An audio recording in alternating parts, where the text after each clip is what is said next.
Sa murang edad ng batang si Fabio ay natuklasan na niya ang kakaibang lakas na meron siya. Kumpara sa isang normal na bata, ay natatangi ang lakas niya. Kaya niyang bumuhat ng isang troso at walang kahirap-hirap niyang napagsasabay na buhatin ang 2 timbang tubig kapag inuutusan siyang mag-igib ng kanyang inang si Elvira sa poso ng kanilang kapitbahay. Hindi yun naging lingid sa kaalaman ng mga tao sa lugar nila. Kaya naman, marami ang tuwang-tuwa at humahanga sa batang si Fabio. Ngunit ang kakaibang kakayahan na yon ni Fabio ay labis na tinututulan ni Elvira na gamitin niya sa dahilang hindi nito sinasabi.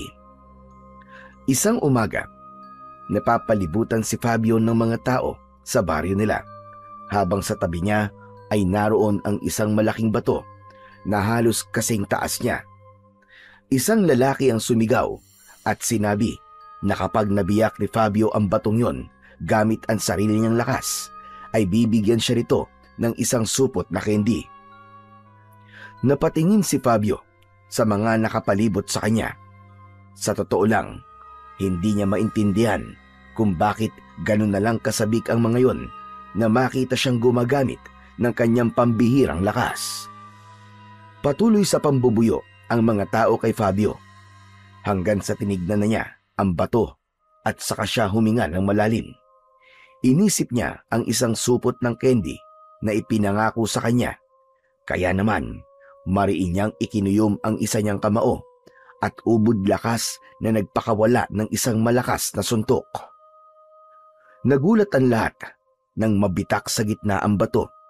Isang maikling katahimikan ang namayani bago nagkaroon ng masayang sigawan at palakpakan ang mga taong naroroon. Napangiti naman si Fabio. Natuwa siya sa reaksyon ng mga tao. Pero nagulat siya nang biglang dumating ang kanyang nanay na si Elvira na madilim ang muka. Tumayo si Elvira sa tabi ni Fabio at galit na tumingin sa mga taong naroroon.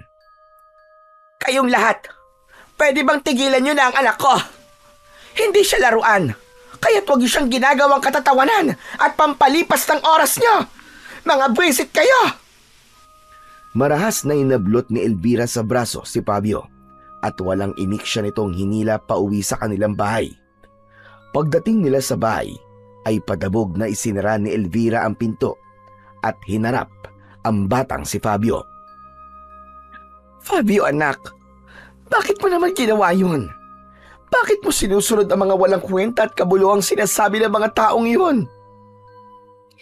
Kasi po, sabi po nila, kapag nabiyak ko po yung bato, bibigyan daw po nila ako ng candy. Gusto nilang makita kung talagang malakas ako. Pinagbigyan ko lang naman po sila, Nay. Wala naman po masama ron, di ba? Ilang beses ko bang sasabihin sa'yo? Hindi mo pwedeng ipakita ang kakaiba mong lakas sa ibang tao. Kapag palagi mong ginagawa yan, ay darating ang panahon na kakatakutan ka ng lahat. Pero Nay, hindi naman po sila natatakot sa akin eh. Natutuwa pa nga po sila. Aliw na aliw po sila sa akin. Kasi iba po ko sa mga bata dito sa baryo. Umiling si Elvira. May lungkot na lumukob sa mga mata nito. Hindi nagtagal, lumapit ito kay Fabio at hinawakan siya sa magkabilaang balikat. Fabio, makinig ka.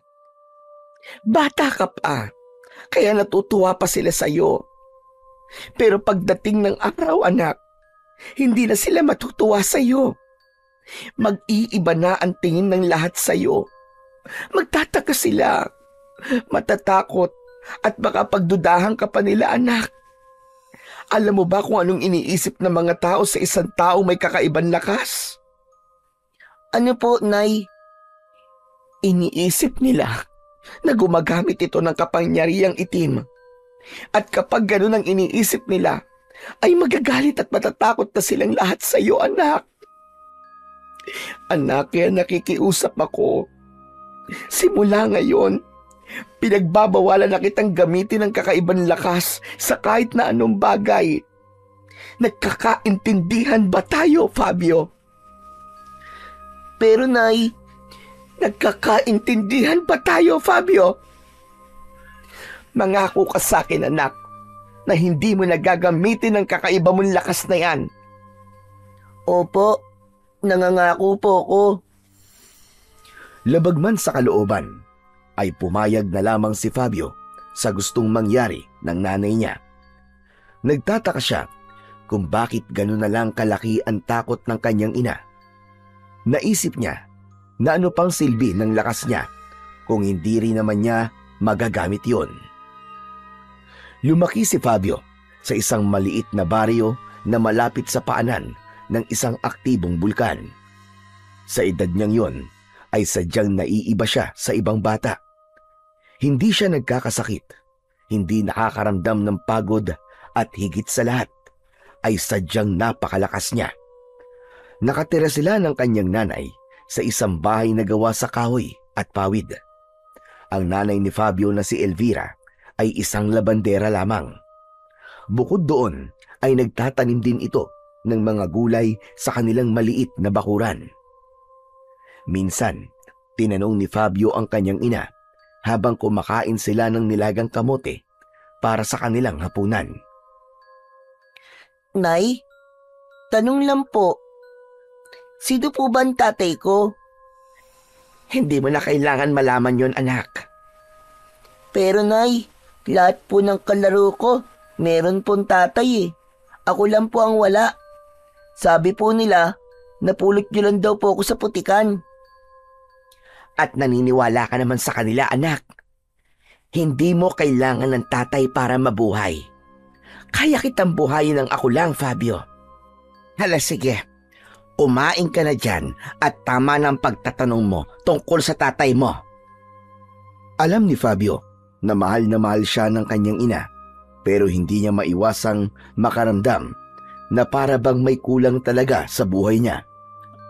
Sa tuwing makikita niya ang ibang bata na naglalaro kasama ang mga tatay ng mga ito, ay may bahagi ng kanyang puso na humihiling na sana ay meron din siyang kalaro na tatay.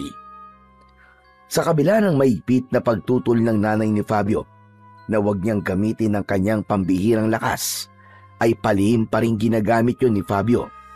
Hindi para magpasikat, kundi upang kumita ng pera. Dahil tuwing hapon, pagkatapos ng gawain sa bahay, ay pumupunta siya sa ilog kung saan may mga kalalakihang naghahakot ng malalaking bato. Tumutulong siya sa mga yon kapalit ang maliit na halaga ng pera. May ilang tao rin na nagpapabuhat sa kanya ng ibang mabibigat na bagay, gaya ng troso, gamit sa bahay at kung ano-ano pa, at sinisingil niya ang mga yon. Sa bawat araw na lumilipas, unti-unting lumalaki ang naiipong pera ni Fabio. Itinatago niya yon sa isang lumang lata na nasa ilalim ng kanyang papag. Hindi siya nag-iipon para sa sarili, kundi upang makabili siya ng bagong tsinelas para sa nanay niya. Napansin niya kasi na butas na ang tsinelas ng nanay Elvira niya at sobrang luma na nun. Alam niya na may pambili naman ng tsinelas ang nanay niya, pero mas pinipili nitong huwag bumili dahil mas inuuna nito ang mga gastusin nila sa bahay gaya ng pagkain. Isang hapon, masiglang pumasok si Fabio sa bahay nila mula sa pakikipaglaro sa labas. Ngunit nawala ang saya niya nang makita niya ang kanyang ina na nakatayo sa tabi ng lamesa. Hawak nito ang lumang lata na pinag-iipunan niya ng pera. Bukas yun at nakalatag sa ibabaw ng lamesa ang mga baryang matagal na niyang iniipon. Pansin niya ang galit sa mukha ng kanyang ina. Nay, bakit niyo po binuksan ang alkansya ko? Fabio, sabihin mo, saan galing ang mga pera na ito? Nanuyo ang lalamunan ni Fabio. Alam niyang wala na siyang ligtas. Hindi niya inakalang matutuklasan ng kanyang ina ang kanyang sikreto bago pa niya ito maibili ng bagong tsinelas. Nay, nag-iipon lang po kasi ako eh. Paano ka makakapag-ipon ng pera? Wala ka pang pasok sa eskwela, kaya hindi kita binibigyan ng baon. Saan ka kumukuha ng pera, Fabio? Napayuko si Fabio. Hindi niya alam kung paano sasagutin ang tanong ng kanyang ina. Alam niyang hindi siya marunong magsinungaling, pero nag-isip pa rin siya ng dahilan na hindi siya mapapagalitan ng kanyang ina. Wag na wag kang magsisinungaling sa akin, Fabio. Hindi kita tinuruan na maging sinungaling. Sabihin mo sa akin ang totoo. Saan galing ang mga bariyang ito? Nay, ang totoo po, nagtatrabaho po ako. May mga tao pong nagbabayad sa akin para tumulong po sa pagbubuhat ng mga bato sa ilog. Ginagamit mo na naman ang lakas mo. Nang marinig ni Elvira ang pag-amin ni Fabio, ay lalo itong nag-apoy sa galit.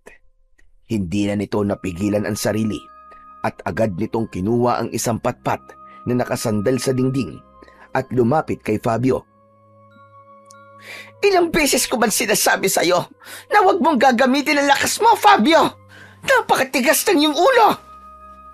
Bago pa makatakbo si Fabio, ay bumagsak na ang unang palo sa kanyang braso. Napangiwi siya sa sakit, ngunit hindi siya lumaban sa kanyang ina, hanggang sa naging sunod-sunod na ang hagupit ng patpat sa iba't ibang parte ng kanyang katawan. Nang dahil sa labis na sakit, ay umatungal na si Fabio ng pag-iyak. Nay, tama na po! Tama na po, Nay! Sakit-sakit na po! Hindi na po ako ulit, Nay! Tama na po! Ngunit hindi huminto si Elvira. Patuloy lang ito sa pagpalo kay Fabio. Bakit man tigas-tigas ng ulo mo, ha? Hindi mo ba naiintindihan ang sinasabi ko sa'yo? Ilang ulit kong sasabihin na huwag mong gagamitin ang lakas mo! Nay, para naman po sa inyo ang perang yun eh. Gusto ko po kayong bilan ng tsinelas kasi sira na po ang tsinelas nyo. Sa sandaling yon, ay biglang natigilan si Elvira sa pagpalo kay Fabio. Nabitiwan ito ang patpat at para bang nawalan ito ng lakas. Nanghihina itong napaupo sa sahig hanggang sa tuluyang bumagsak na ang mga luha nito. Nay, alam ko po kasi na hindi niyo po bibilan ang sarili niyo ng tsinelas. Kahit sira na po, ginagamit niyo pa rin po. Kaya ako na lang po nag-iipon para mabili ko po kayo. Fabio, anak, hindi mo kailangan gawin ito eh. Ayokong gamitin mo ang kakaiba mong lakas dahil gusto kitang protektahan. Sana'y naiintindihan mo ko, anak. Patuloy pa rin sa pag-iyak si Fabio. Hindi pa rin niya lubos na nauunawaan kung bakit gano'n na lamang ang takot ng kanyang ina sa paggamit niya ng kakaiba niyang lakas. Simula nang mangyari yon, ay hindi na muling ginamit pa ni Fabio ang kanyang kakaibang lakas. Kahit pa may mga pagkakataong gusto niyang ipakita yon, ay mas pinili niyang pigilan ang sarili. Ayaw niyang masaktan ulit at ayaw niya nang magalit ulit ang nanay niya sa kanya. Lumipas ang mga taon. Mula sa isang batang masigla at mahilig makipaglaro, ay naging isang responsableng binata na si Fabio. 12 taon ang lumipas at wala na siyang ibang inaatupag kundi ang pagtulong sa kanyang ina. Maagang bumangon si Fabio upang tumulong sa pagtatanim ng gulay sa kanilang maliit na lupain sa likod ng bahay. Siya ang nagbubungkal ng lupa, nagdidilig ng mga tanim at nag-aalaga sa mga hayop na nagbibigay sa kanila ng kabuhayan. Ang kanyang ina naman ang nag-aayos ng aning gulay. Inilalagay nito ang mga gulay sa bilao at inihahanda para ipagbenta. Sa umaga ay naglalakad si Fabio sa kanilang baryo na bitbit ang bilao ng sariwang gulay. Kilala na siya ng mga tao roon bilang isang masipag at mabait na binata na laging may ngiti sa labi habang nag-aalok ng mga paninda niyang gulay. Isang gabi, magkasalong kumakain ng hapunan sina Fabio at Elvira. Ginisang gulay at tuyo ang kanilang ulam. Karaniwang ganoon ang kanilang hapunan, pero para kay Fabio ay ayos na ang ganoon kaysa sa wala silang makain na mag-ina. Habang kumakain ay panay ang sulyap ni Fabio sa kanyang ina dahil may nais siyang sabihin dito, ngunit kulang siya sa lakas ng loob. Hindi nagtagal ay nagsalita na siya dahil alam niya na dadalhin niya yon hanggang sa kanyang pagtulog. Nay, may gusto po sana akong sabihin sa inyo eh. Matagal ko na po kasing iniisip to. Nay, ano po kasi, gusto ko po sanang mag-aral ng kolehiyo. Kahit 2 taong kurso lang po. Kahit po vocational. Basta may mapasukan po akong trabaho balang araw. Fabio anak, alam mo namang wala pa tayong pera para sa ganyan. Ang kinikita natin sa gulay ay sakto lamang sa pang-araw-araw natin. Paano natin pagkakasyahin yon kung mag-aaral ka pa sa kolehiyo? Napayuko na lang si Fabio. Alam niyang yon ang isasagot ng kanyang ina, pero hindi pa rin siya nawalan ng pag-asa. Nay, meron po palang perya sa bayan ngayon. Nakita ko po kanina sa may palengke, yung mga tarpaulin po nila. May mga nagpapalabas daw puro na mga taong may kakaibang kakayahan. Mga malalakas, malalambot ang buto, o kaya yung mga parang hindi normal ang katawan. Naalala ko lang po, Nay. Ano po kaya kung subukan ko pong magtrabaho ron? Hindi po ba nung bata po ko ay meron po akong kakaibang lakas? Baka magamit ko po yun, Nay, para kumita po ng pera at makapag-ipon para po sa pag-aaral ko. Fabio, hinding-hindi mo kailangan gawin yan. Ano sa tingin mo mangyayari kung ipapakita mo ulit sa mga tao ang kakaiba mong lakas? Papalakpakan ka? Hahangaan ka? Hindi. Gagawin lang nilang katatawanan ang sarili mo. Tatawagin kang halimaw. Napakuyom ang mga kamao ni Fabio dahil sa sinabi ng kanyang ina. Pero Nay, maganda naman po ang intensyon ko sa paggamit ko ng kakaiba kong lakas eh. Hindi naman po ako magnanakaw o mga argabyado ng ibang tao. Gusto ko lang po talagang makapag-aral, Nay. At kung ang paraan lang po para magawa ko yun ay gamitin ang lakas ko, ay bakit hindi ko po pwedeng gawin yun? Matagal mo nang hindi ginagamit ang kakaiba mong lakas, Fabio. At gusto kong habang buhay mo lang gawin yan. Hindi mo kailangan ipakita yan sa kahit na sino. Napatingin si Fabio sa kanyang ina. Nakita niya ang takot sa mga mata nito. Isang takot na hanggang sa oras na yon ay hindi niya lubos maunawaan. Para bang may nakikita itong panganib na hindi niya nakikita. Nang gabing yon, hindi na muling nagsalita pa si Fabio tungkol sa kanyang pangarap na makapagpatuloy sa pag-aaral dahil alam niya na palagi na lang siyang kokontrahin ng kanyang ina. Isang umaga na matindi ang sikat ng araw, basa na ng pawis ang damit ni Fabio. Abala sila ng kanyang nanay sa pagtatanim ng mga bagong binhi ng gulay sa kanilang taniman. Habang inaayos ni Fabio ang isang hanay ng tanim, ay nagsalita si Elvira nang hindi tumitingin sa anak. Narinig mo na ba ang balita sa kabilang baryo? Hindi pa, Nay. Bakit po? Ano po bang nangyari sa kabilang baryo? May nahuli na naman po ba ng asawa na nangangaliwa? O may nag-away dahil po sa chismis? Wala sa mga sinabi mo. May mga umaataking aswang daw doon, anak. Ilang gabi nang may nawawalang tao. Yung iba naman, natatagpuan nga pero patay na. Tapos parang nilaparaw ng isang mabangis na hayop. Pero Nay, totoo po ba ang mga aswang? Totoo ang aswang, Fabio. Hindi lang aswang, pati ang mga engkanto, lamang lupa at kung ano-anong nilalang na mahirap paniwalaan. Napatingin si Fabio sa kanyang ina. Hindi niya alam kung bakit pero parang may ibang bigat ang boses nito.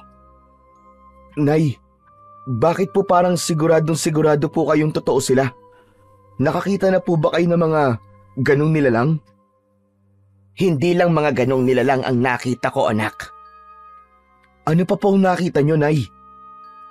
Huwag ka na magtanong. Basta totoo sila. Sinabi ko lang yun sa'yo para mag-ingat ka, anak. Dahil hindi malabong mapunta rin dito ang mga aswang na yon. Huwag ka na magpapagabi sa labas, ha? Ang hilig mo pa namang tumambay sa may paanan ng bulkan. Hindi na muling nagtanong pa si Fabio, pero sa loob-loob niya ay may bumangong kuryosidad. Sa paraan kasi ng pagsasalita ng nanay niya, ay tila may malaki itong kaalaman sa mga nilalang na binanggit nito. Nagpatuloy na lamang si Fabio sa pagtatanim, ngunit isang bagay ang biglang pumasok sa utak niya. Napigilan siya at napatingin sa kanyang ina. Napawisan na rin habang patuloy na nagtatanim ng binhi. Nay, ang tatay ko kaya? Kailan ko po kaya siya makikita? Napahinto si Elvira sa kanyang ginagawa, ngunit agad din itong kumilos muli at sumagot ng hindi siya tinitignan, na parabang ayaw nitong magtama ang kanilang mga mata. Huwag ka nang umasa, Fabio. 21 taon kang nabuhay nang wala siyang pakialam sa'yo. Ayos ka naman, hindi ba? Lumaki ka naman at humihinga ka pa rin hanggang ngayon. Nay, hindi naman po ibig sabihin na dahil lumaki akong wala siya, ay dapat habang buhay ko na po siyang hindi makilala. Hindi ko naman po kayo iiwan kung sakaling makilala ko po siya. Kung yun po ang inaalala nyo. Nay, gusto ko lang po talaga siyang makita. Bakit ba kasi bigla mong naisip yan, ha? Ano bang mapapala mo kung makikilala mo siya? May maitutulong ba siya sa pagpapalaki ko sa'yo? Ni anino niya, hindi mo nakita. May karapatan naman po siguro ako malaman kung sino siya o nasan siya, Nay. Kaya Nay, pakiusap naman po.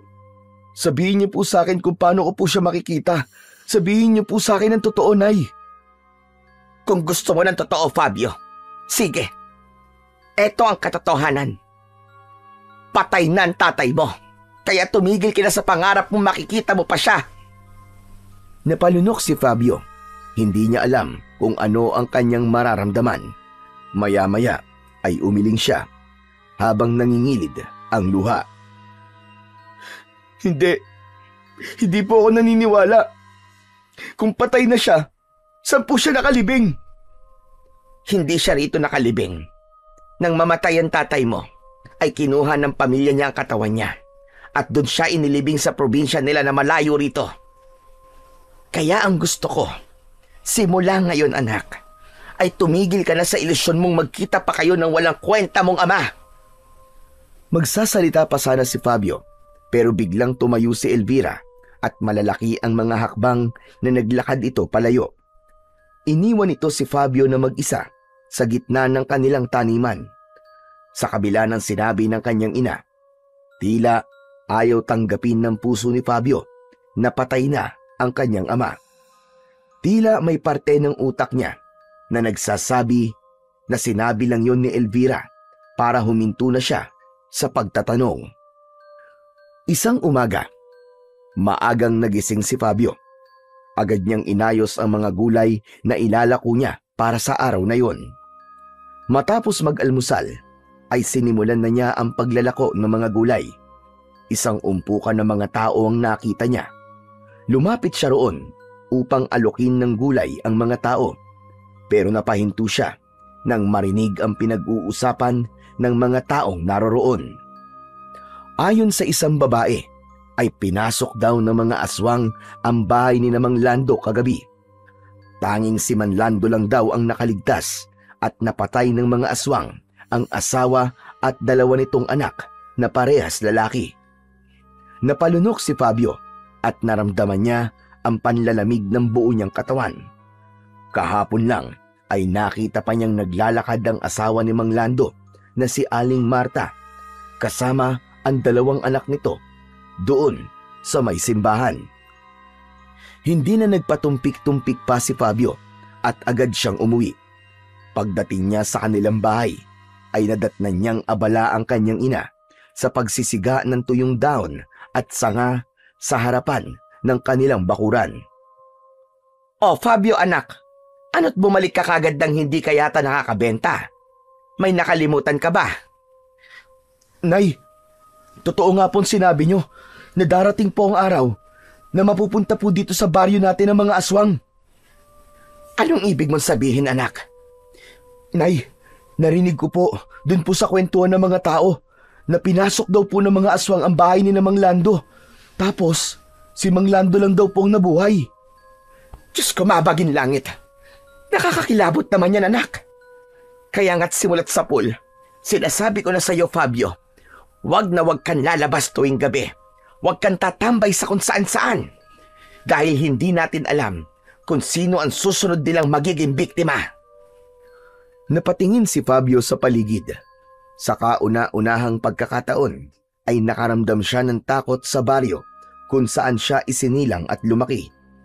Pakiramdam niya tuloy, simula sa araw na yon, ay hindi na magiging normal ang kanilang mga gabi.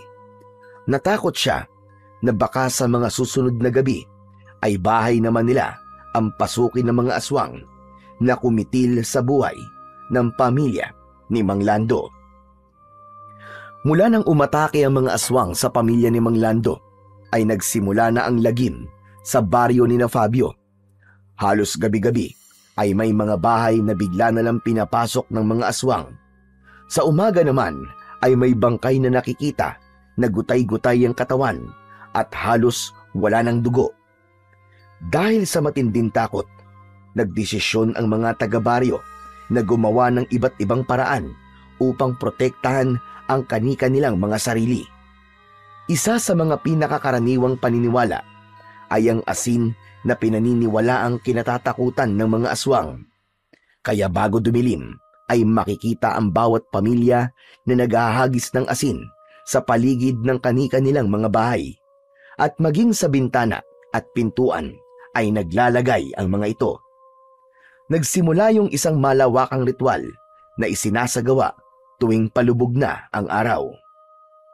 Hindi rin naging kampante sina Fabio at Aling Elvira. Matapos makarinig ng usap-usapan sa bayan na ang buntot ng pagi ay mabisang pantaboy ng aswang, ay agad na bumili si Aling Elvira ng isa. Isinabit nito ang buntot ng pagi sa pintuan ng kanilang bahay, katabi ng bawang at isang lumang krus na yari sa kahoy. Kahit papano, siguro naman ay hindi na tayo papasukin ng mga halimaw na yon. Nakakatakot na talaga rito sa baryo natin, anak. Kung may ibang lugar lang sana tayo mapupuntahan, ay doon na tayo. Pero wala. Sana nga, Nay. Gumana yan. Kasi kung makakapasok pa po sila rito, ay sayang naman po ang binili niyong buntot ng pagi kung wala naman palang epekto. Walang kaso ang gumastos, anak, kung buhay naman natin ang nakasalalay. Habang tinititigan ni Fabio ang buntot ng pagi na nakalaylay sa pinto, ay hindi niya maiwasang magtanong sa sarili kung hanggang kailan sila mabubuhay ng ganun na palaging nangangamba at natatakot sa tuwing sasapit ang gabi.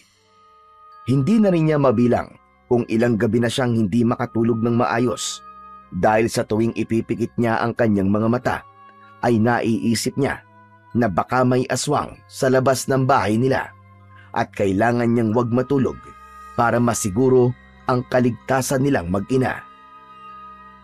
Kinagabihan, tahimik ang buong baryo sa loob ng bahay ni na Fabio at mahimbing siyang natutulog habang nasa tabi niya ang kanyang ina.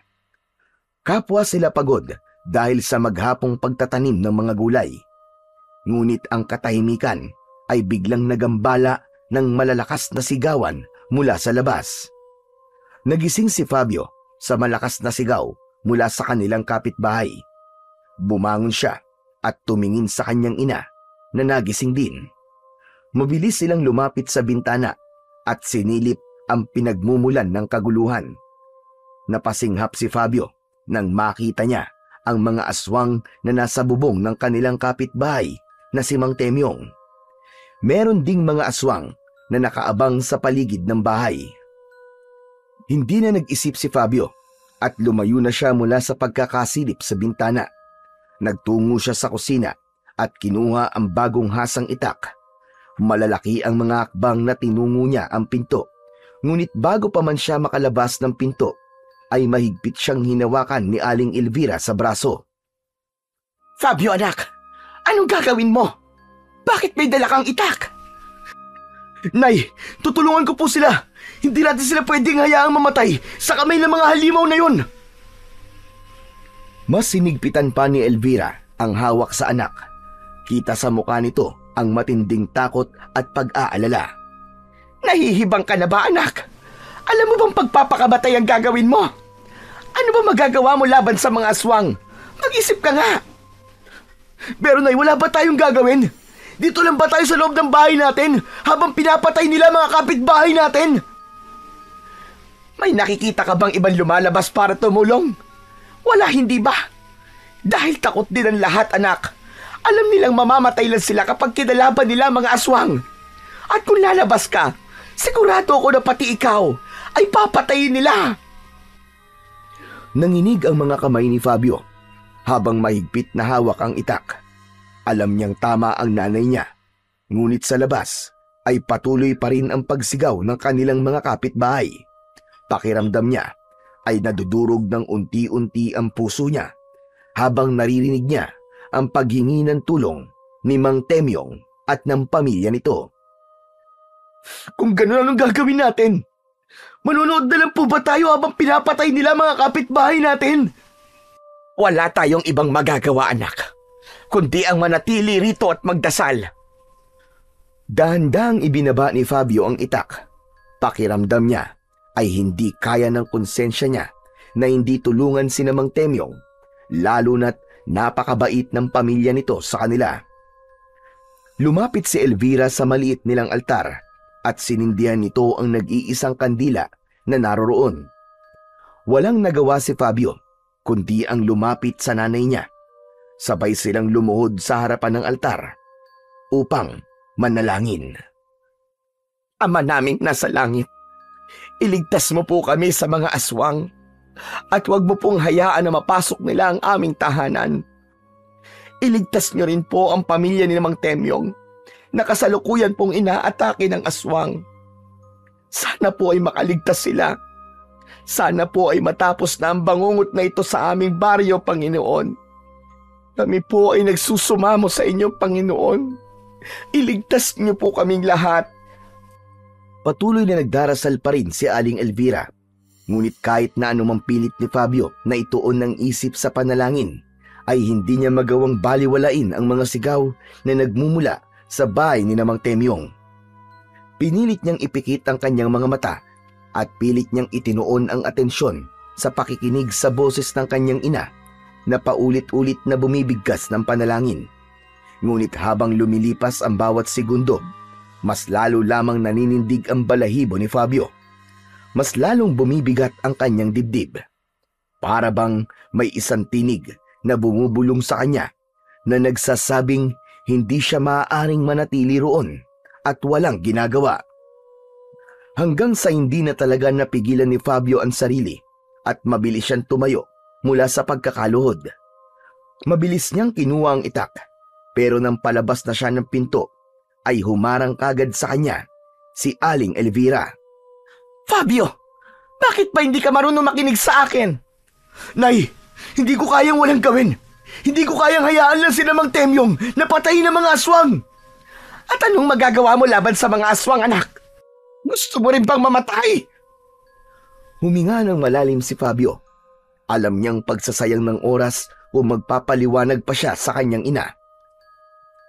Magpatuloy na lang po kayo sa pagdarasal, Nay. Ipagdasal niyo po na manalo po ako sa mga aswang at makauwi ako ng buhay dito. Hindi, Fabio. Hindi ka lalabas ng bahay. Dito ka lang. Nanay mo ko at ako ang susundin mo. Ngunit hindi na ito pinakinggan ni Fabio. Agad lumabas ng kanilang bahay habang mahigpit na hawak ang itak. Fabio!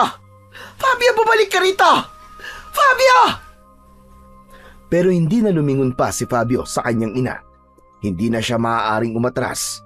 Habang patuloy ang sigawan sa bahay ni Mang Temyong, ay naisip niyang panahon na para ipakita kung sino siya at kung ano ang kaya niyang gawin. Mabilis na naglakad si Fabio papunta sa harapan ng bahay ni Temyong.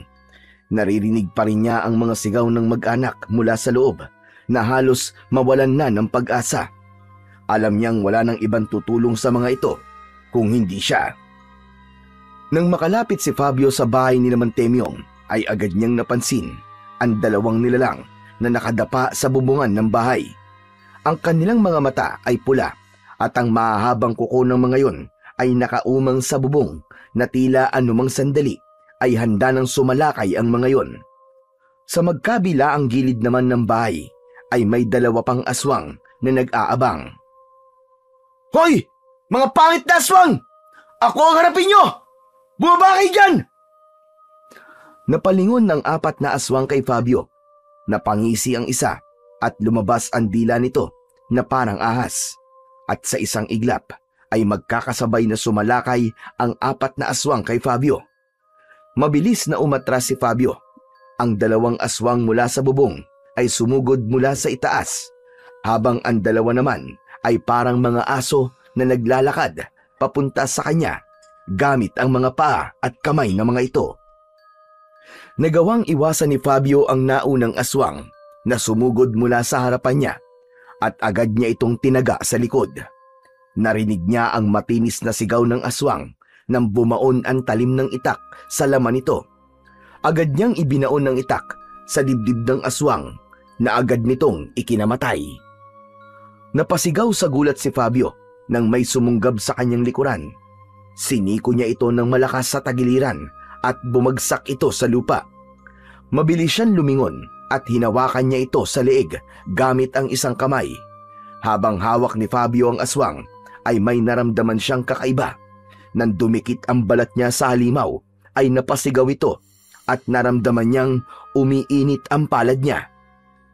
Nagpumiglas ang aswang na parabang napapaso ito sa palad ni Fabio. Labis na nagimbal si Fabio sa kanyang natuklasan, pero wala siyang oras para mag-isip. Isa pang aswang ang biglang sumunggab sa kanya mula sa kaliwa. Nakabuka ang bibig nito ng malaki at handa na siyang sagpangin. Mabilis siyang umiwas at iniharang niya ang aswang na hawak niya. Tumama rito ang aswang na susunggab sana sa kanya. Mabilis niyang tinapos ang buhay ng dalawang aswang gamit ang kanyang matalas na itak. Parehas niyang nilaslas ang leeg ng mga yon. May pagtatakang tinignan ni Fabio ang mga palad niya. Ramdam niya pa rin ang init na nagmumula roon. Kaya nang umatake ang natitirang aswang, ay hinawakan niya ang muka nito at nangisay ito habang sumisigaw.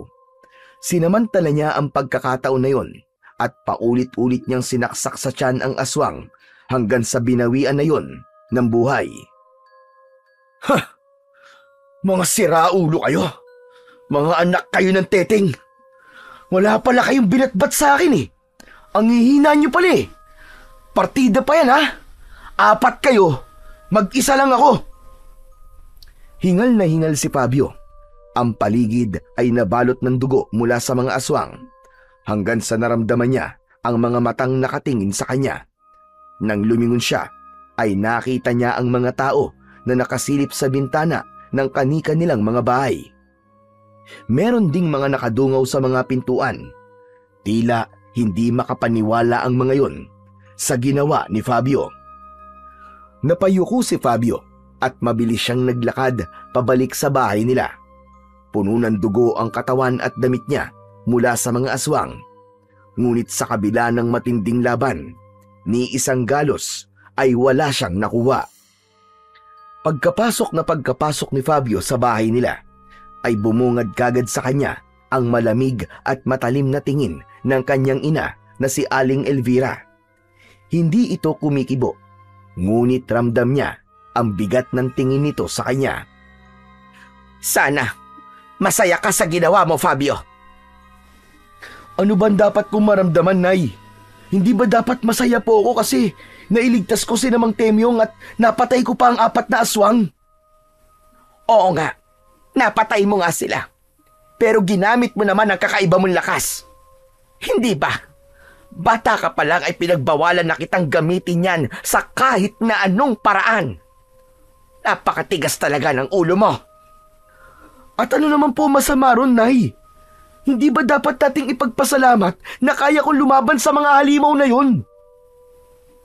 Alam mo bang nakita ka ng maraming tao, anak? Alam mo bang nagtataka na naman sila kung bakit napakalakas mo, Fabio? Bakit ba ang iniisip niyo, Nay, ay ang sasabihin ng ibang tao? Hindi ba dapat masaya kayo na may nailigtas akong buhay? Napatingin sa kanya si Aling Elvira. Ngunit hindi ito sumagot. Pero oo nga, Nay. Gusto kong malaman. Bakit nga ba ako malakas? Alam kong alam niyo po ang sagot sa tanong kong ito. Bata pa lang po ako ay ganito na ako. Hindi niyo man lang sinubukang ipaliwanag sa akin kung bakit ako kakaiba. Ngayon, Nay, panahon na po siguro. Sabihin niyo po sa akin. Bakit nga ba, Nay? Bakit ako malakas? Nanatiling tahimik si Aling Elvira. Halata sa mukha nito na may gusto itong sabihin. Ngunit sa huli ay napabuntong hininga na lamang ito at tumalikod. Tinawag ito ni Fabio pero hindi siya nito nilingon at diretso itong pumasok sa kanilang kwarto sabay sarado ng pinto. Napakuyom ng kamao si Fabio. Alam niyang may hindi sinasabi sa kanya ang nanay niya. Ramdam niyang alam nito kung bakit bata pa lang siya ay taglay na niya ang kakaibang lakas na yon. Kinaumagahan sa almusal ay walang imikan sina Fabio at Aling Elvira. Palihim na sinusulyapan ni Fabio ang kanyang ina at nakita niyang nakayuko ito at tila walang balak na makipag-usap. Napabuntong hininga siya. Alam niyang hindi pa rin ito nagustuhan ang ginawa niyang pakikipaglaban sa mga aswang. Nabasag ang katahimikan sa katok sa kanilang pinto. Tumayo si Fabio at binuksan niya ito.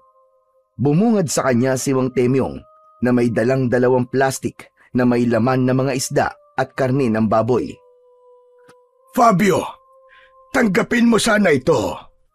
Alam kong hindi sapat ang mga ito para tumbasan ang ginawa mong pagliligtas sa amin. Pero ito lang kasi ang kaya naming ibigay sa iyo, kapalit ng ginawa mo para sa akin at sa aking pamilya. Aba, Mang Temyong, hindi niyo na po kailangan gawin to. Hindi po ako humihingi ng kapalit sa pagtulong ko po sa inyo kagabi. Bukal po sa loob kong ginawa kong yun. Fabio, hayaan mo na ako sa pagbibigay ko ng mga ito sa iyo. Kung hindi dahil sa iyo, baka wala na kami ng pamilya ko ngayon.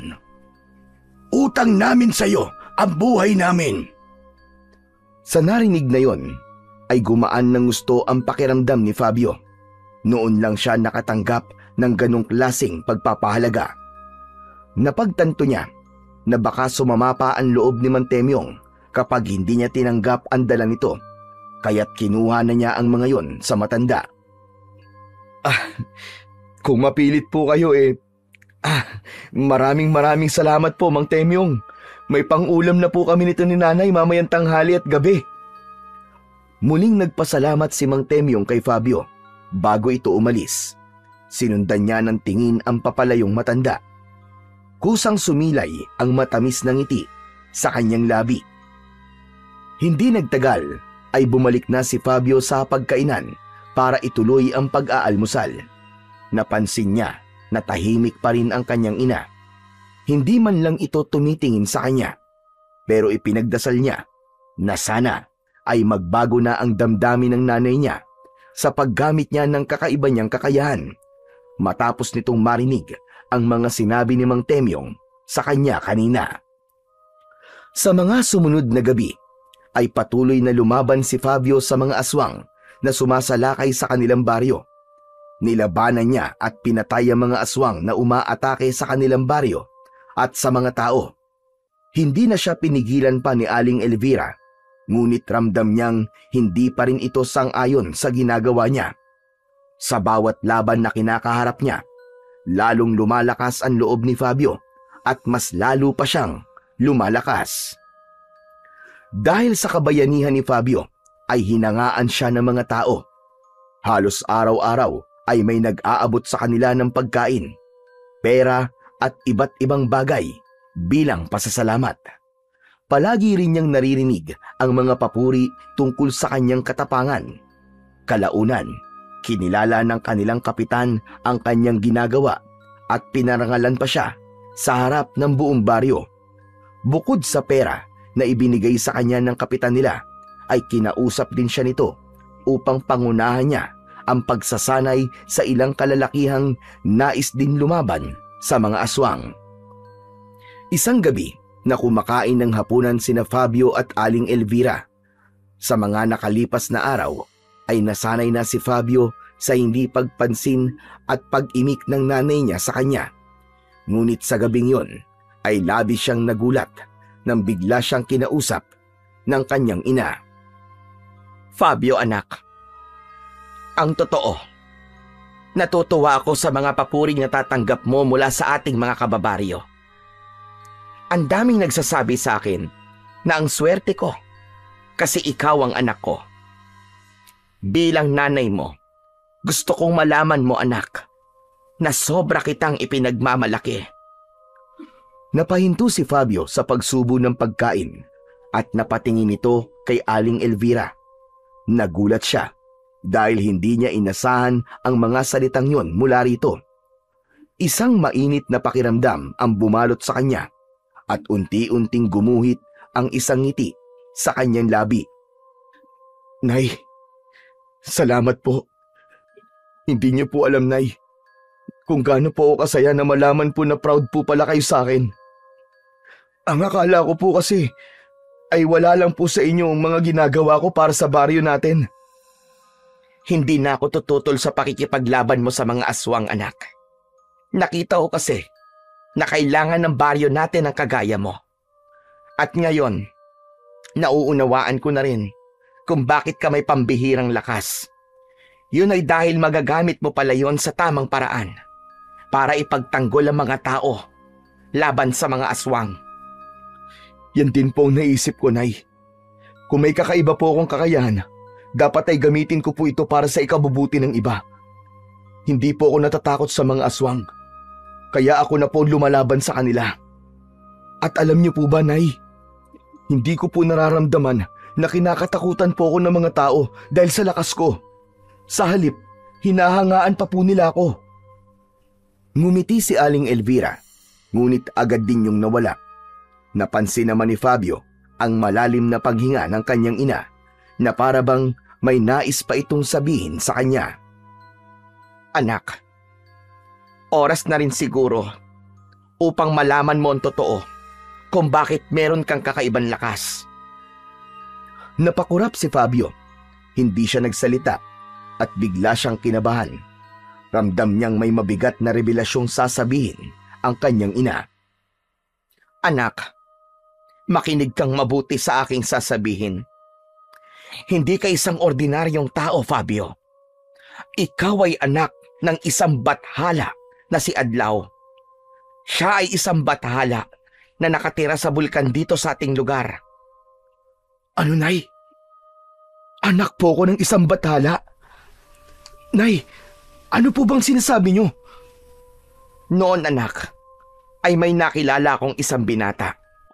Pinaibig niya ako at minahal ko rin siya ng buong puso ko, anak. Ngunit nang mabuntis niya ako, ay sa kanya sinabi sa akin kung sino talaga siya. Ipinakita niya sa akin ang totoo niyang anyo.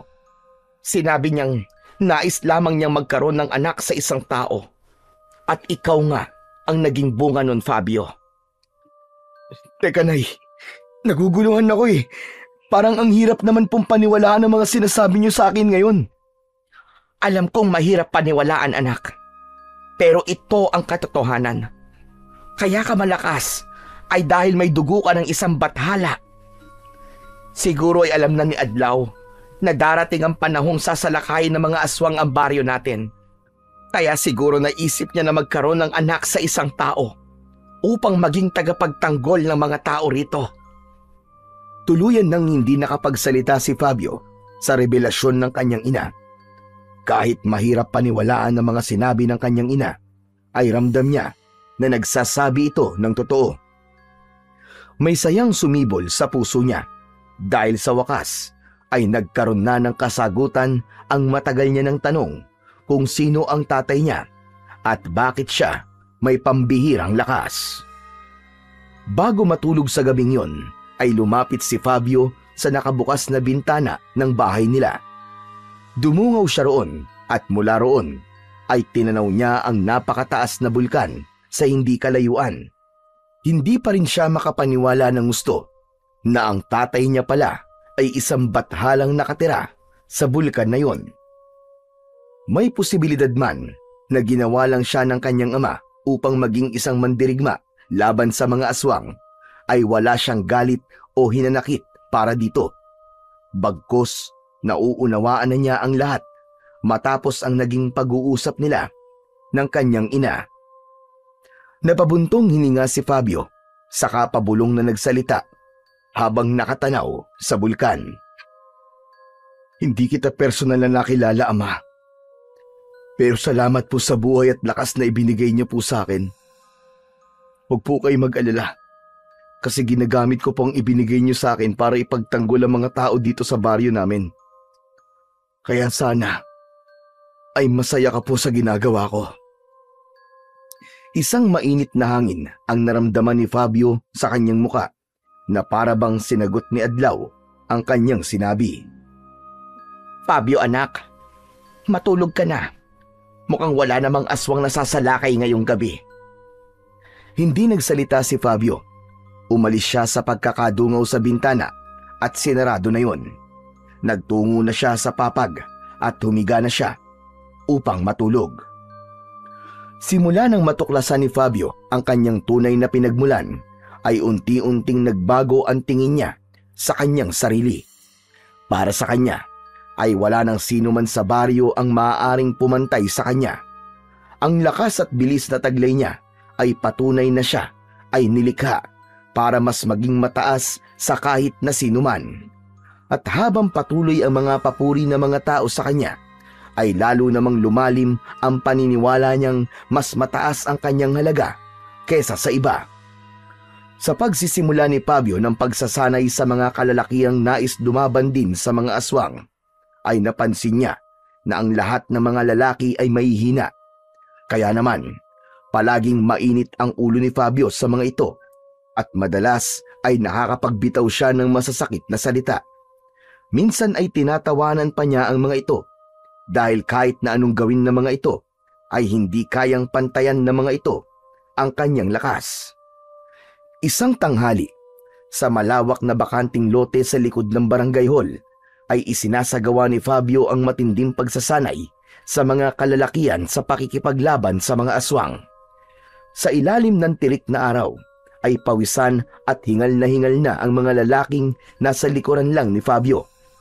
Lahat ay may hawak na itak at ginagaya ang bawat kilos at galaw na itinuturo ni Fabio. Habang lumilipas ang oras, ay mas lalong tumitindi ang pagod ng karamihan. Nang nilingon ni Fabio ang mga nagsasanay, ay napakunot ang noo niya nang mapansin niya si Mang Temyong na habol ng paghinga at parang mawawalan na ng ulirat. Nanginginig ang mga kamay ng matanda at tila anumang sandali ay bibigay na ang tuhod. Napailing si Fabio. Pinatigil niya ang pagsasanay at lumapit sa matanda. Mang Temyong, mukhang pagod ka na. Bakit ka pa nandito? Hindi niyo na po yata kaya ang ganitong klaseng pagsasanay. Ang mabuti pa po ay umuwi na lang po kayo sa bahay niyo at magtanim na lang ng kamote.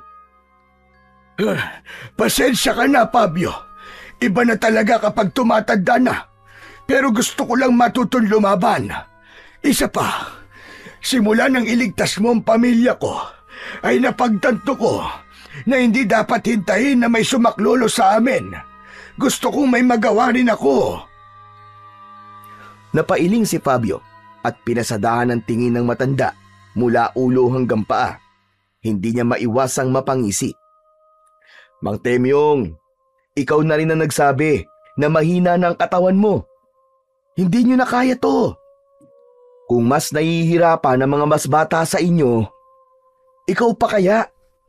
Kaya kung ako po sa inyo, Uuwi na lang ako at baka bigla ka pang himatayin dito. Magiging abala ka pa sa pagsasanay kapag nangyari yun. Napayuko si Mang Temyong, ngunit hindi ito sumagot. Halata sa mukha nito na labis itong napahiya sa mga sinabi ni Fabio. Pero para kay Fabio ay nagsabi lamang siya ng totoo. Pasensya ka na, Fabio. Siguro nga ay tama ka. Matanda na ako para sa ganitong bagay. Ngunit maraming salamat pa rin sa pagkakataon na hinayaan mo kong makapagsanay sa'yo. Sige, uuwi na ako sa bahay ko upang hindi na ako maging pabigat dito. O sige na po, sige na po. Kung aalis ka, umalis ka na.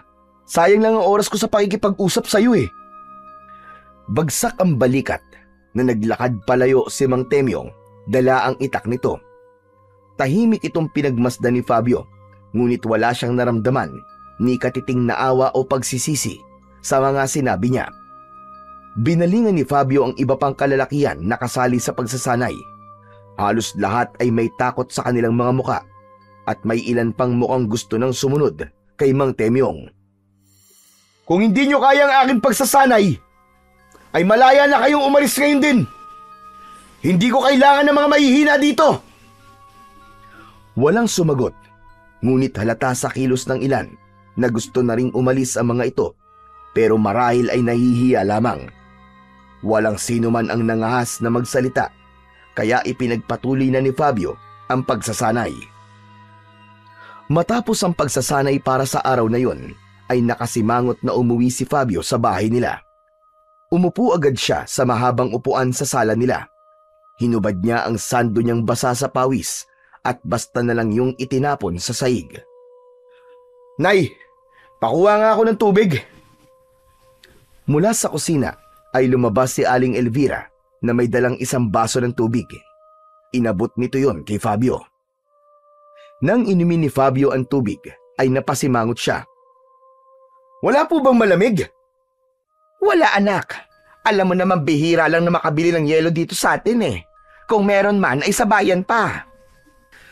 Ay nako, di bali na nga lang. Nakapagluto na ba kayo ng pagkain? Gutom na ako eh. Nagluluto pa lang ako eh. Medyo matagal kasi palambutin yung karne ng baboy na nabili ko.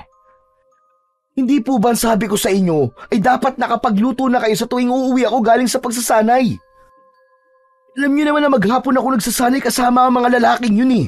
Siyempre gutom na gutom ako pag uwi ko rito, Nay. Anak, bakit ba ang init ng ulo mo? Pati ako ay nasisigawan mo na. Natigilan si Fabio. Hindi niya napansin na napataas na pala ang kanyang boses. Pasensya na, Nay. Nainis lang talaga ako eh. Ang hihina kasi ng mga lalaking yun. Hindi nila nakukuha ang mga tinuturo ko sa kanila. Paulit-ulit ko lang ipinapakita pero ang bagal nilang matuto. Fabio anak, hindi mo dapat inaasahang kasing lakas mo sila. Hindi mo dapat inaasahang matututunan nila kagad ang lahat. Hindi sila katulad mo anak. Ikaw ay may dugong bathala. Sila ay mga simpleng tao lamang na ang hangad lang ay ipagtanggol ang kanilang mga pamilya at ang baryo natin. Hindi mo dapat ikinukumpara ang kakayahan mo sa kakayahan nila. Tama ka dyan, Nay. Kahit anong gawin nila, ay hindi nila mapapantayan ang lakas ko. Sa huli, ako lang ang tunay na makakalaban sa mga aswang na umaatake dito sa baryo natin. Ako lang ang may kakayahang ipagtanggol ang baryong ito sa mga aswang na yun. Nag-aalalang tinignan ni Elvira si Fabio, pero hindi na ito nagsalita pa. Habang lumilipas ang mga araw, ay mas lalo pang yumabang at lumaki ang ulo ni Fabio. Sa bawat pagsasanay na isinasagawa niya, ay palagi niyang minamaliit ang mga kalalakihang nag-iensayo sa pakikipaglaban sa mga aswang. Sa kanyang paningin, wala ni isa sa mga yon ang may potensyal na maging tunay na mandirigma na gaya niya. Sa gitna ng pagsasanay, ay nakita ni Fabio sa mukha ng mga lalaki ang pagod. Hinihingal ang karamihan at may ilan na halos hindi na makatayo sa sobrang panghihina. Ano ba yan? Naturingan kayong mga lalaki pero ang hihina ninyo. Sigurado ako na kahit isang aswang ay hindi niyo mapapatay. Sinasayang niyo lang ang oras ko. Sige na! Magsiuwi na kayo at pinapainit niyo lang ang ulo ko. Isa-isa nang umalis ang mga kalalakihan sa harapan ni Fabio. Paalis na rin sana siya nang natanaw niya si Kapitan Manuel na papalapit. Sinalubong niya ito at huminto siya sa harapan nito. Kapitan, siguro naman ay nakikita niyo kung paano ko sinasanay ang mga kalalakihan dito sa baryo natin. Ginagawa ko ang lahat para matuto silang lumaban. Pero ewan ko ba kung bakit ang hihina pa rin nila? Bagyang natawa si Kapitan Manuel at tumango. Oo. Nakikita ko naman yon, Fabio. At nagpapasalamat ako sa iyo dahil malaki ang naitutulong mo sa baryo natin. Hindi biro ang ginagawa ko, Kap. Hindi lang ako basta nakikipaglaban sa mga aswang. Nagsasanay pa ako ng mga tao. Wala na akong oras para sa sarili ko. Dapat lang siguro na may matanggap akong kabayaran para sa lahat ng ginagawa ko. Biglang natigilan si Kapitan Manuel sa sinabi ni Fabio. Naubo ito at may pag-aalangang ngumiti. Pasensya na, Fabio, ha? Pero wala pa kasing pondo ang baryo natin. Alam mo namang mahirap ang buhay ngayon. Pero nangangako ko sa iyo, Fabio, kapag nagkaroon tayo ng sapat na pera, ay bibigyan kita ng nararapat na gantimpala. Sana lang po ito yung sinasabi mo, Kap. Kasi baka tama rin ako kapag wala na ako napapala sa lahat ng ginagawa ko. Pagkasabi niya nun, ay iniwan na niya si Kapitan Manuel.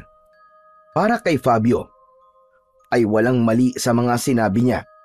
Naniniwala siya na dapat ay hindi puro siya lang ang nagbibigay at dapat ay kumakabig din siya. Isang gabi, maimbing na natutulog si Fabio nang bigla siyang yugyugin ni Aling Elvira. Umungol siya at tumalikod. Bumaloktot siya habang balot ng kumot ang kanyang katawan. Istorbo ka naman, Nay. Ang sarap-sarap ng tulog ko eh. Fabio, bumangon ka! May aswang na sumasalakay sa baryo! Doon lang narinig ni Fabio ang sigawan at kaguluhan sa labas. May umiiyak at may sumisigaw ng tulong. Ngunit sa halip na magmadaling bumangon, ay lalo pa niyang ipinikit ang kanyang mga mata. Ano ba yan? Gusto ko pang matulog, Nay. Hayaan niyo na po sila. Kaya na nila yun. Fabio, ano ba yung sinasabi mo? May mga taong nangaganib na sa labas. Bumangon ka na dyan. At baka bukas ay puro patay na sumalubong sa atin. Muling niyugyug ni Aling Elvira si Fabio. Hindi na nakatiis si Fabio at bumangon na siya at diretsyong tumingin sa kanyang ina. Hindi po muna ako makikipaglaban sa mga aswang, Nay. At bakit naman? Kasi po, wala pang naibibigay na pera sa akin si Kapitan. Bakit ako lalaban kung wala naman ako napapala, di ba? Fabio, kailan ka pa natutong maningil sa pakikipaglaban mo sa mga aswang? Nay, hindi niyo naiintindihan eh. Lahat sila sa akin na lang umaasa. Ako na lang palagi. Ako ang humaharap sa panganib. Ako ang nagpapakamatay upang makipaglaban sa mga aswang. Ako ang nagsasanay sa mga kalalakihan. Pero wala man lang sila na ibibigay na kapalit sa lahat ng ginagawa ko. Nung una meron, oo. Pero ngayon ay wala na. Hindi naman yata patas yun. Napailing si Elvira sa sinabi ng kanyang anak. Hindi ito makapaniwala sa sinabi ni Fabio. Hindi na kita kilala, Fabio. Ang anak kong tumutulong ng walang hinihinging kapalit ay nawala na. Nakakalungkot lang na nilamon ka na ng mga papuri na naririnig mo. Yumabang ka na. Napakataas na ng tingin mo sa iyong sarili. Hindi mo ba naisip na kung hindi ka naging anak ni Adlaw, ay kagaya ka lang namin na nakararamdam ng takot at panghihina? Nagtaka si Fabio nang biglang lumabas ng kwarto ang nanay niya. Nang bumalik ito, ay dala nito ang itak na ginagamit niya sa pakikipaglaban sa mga aswang. Kinuha nito ang isa niyang kamay at pilit na isiniksik doon ang itak. Wala nang nagawa si Fabio kundi hawakan ang itak. Sige na, lumabas ka na ron. Labanan mo na ang mga aswang. Napailing si Fabio Para sa kanya ay hindi nauunawaan ng nanay niya ang punto niya. Pero kahit labag sa loob niya ay tumayo na siya at lumabas ng kanilang bahay. Nang makalabas na si Fabio sa bahay nila ay napipilitan niyang hinanap ang aswang na sumasalakay sa baryo nila ng gabing yun. Sumalubong sa kanya ang mga nagkakagulong mga tao at naghahanap ng lugar na mapagtataguan. Hindi nagtagal ay nakita na ni Fabio ang aswang. Sandali siyang natigilan dahil hindi yun gaya ng mga aswang na nauna niyang nakaharap dahil kakaiba ang itsura ng aswang na yon. Matangkad yon at halos doble ang taas sa isang pangkaraniwang tao. Ang payat nitong katawan ay parang butot balat lang, ngunit mahaba ang braso at binti nito. Mas lalo pang nanlaki ang mga mata ni Fabio nang masilayan ang muka ng aswang. Meron yung malalalim na mata na nagliliwanag sa dilim. Ang bibig nito ay napakalaki at ang mga ngipin nito ay sadyang matutulis. Lumapit sa kanya si Mang Temyong na may hawak din na itak. Fabio, hindi pang karaniwan ang aswang na yan. Isa yang tupong-tupong. Ha? Anong tupong-tupong, Mang Temyong? Ang tupong-tupong ay may kakayahang pahabain ang katawan nito. Ang mga braso't binti niyan ay kayang umabot ng ilang metro. Pero ang pinaka nakakatakot sa kanya ay ang bunganga niya na kayang lumulon ng isang buong tao. Sa halip na matakot ay ngumisi lamang si Fabio sa sinabi ng matanda. Ha! Wala akong pakialam. Kahit na anong klaseng aswang pa yan, ay kayang-kaya ko yung labanan at patayin. Hinawakan ni Fabio ang itak ng maigpit at humakbang palapit sa tupong-tupong na aswang. Ngunit bago pa man siya makalapit dito, ay biglang sumikip ang kanyang dibdib. Parang may mabigat na nakadagan sa kanya at pinapahirapan siyang huminga. Nanlabo ang paningin niya at naramdaman niyang parang bumigat ang buong katawan niya. Ngunit hindi yun pinansin ni Fabio at sa kabila ng biglang panghihina ay matapang pa rin na lumapit si Fabio sa kakaibang aswang.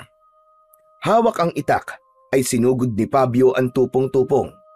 Tatagain niya sana ang leeg nito pero biglang humaba ang leeg ng aswang at parang goma yung kumabig pakaliwa kaya sa hangin tumama ang talim ng itak ni Fabio. Muli siyang umatake at pinuntirya niya ang binti nito. Ngunit humaba lang din yun at pumaling sa kaliwa kaya hindi niya ito muling tinamaan.